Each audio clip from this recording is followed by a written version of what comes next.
Дуа сөздүктө чакыруу, добуш чыгаруу, каалоо, жардам суроо сыяктуу маанилерге келет. Куранда 20 жерде дуа сөзү колдонулат. Дуа бул тилек, жалбаруу, жараткандан сурануу деген маанилерди билдирет. Дуанын максаты инсан өзүнүн абалын Аллага сунуп таанытуу. Баардык жандуу жансыздар да Аллага дуа кылышат.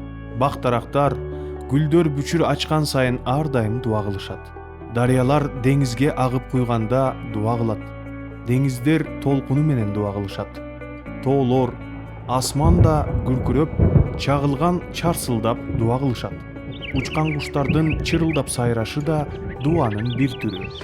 Алла Таала дуанын маанилүүлүгүн Куранда мындай деп билдирген: Эгерде силер дуа кылбаганда, Раббиңердин алдында эмне маанилер калмак эле.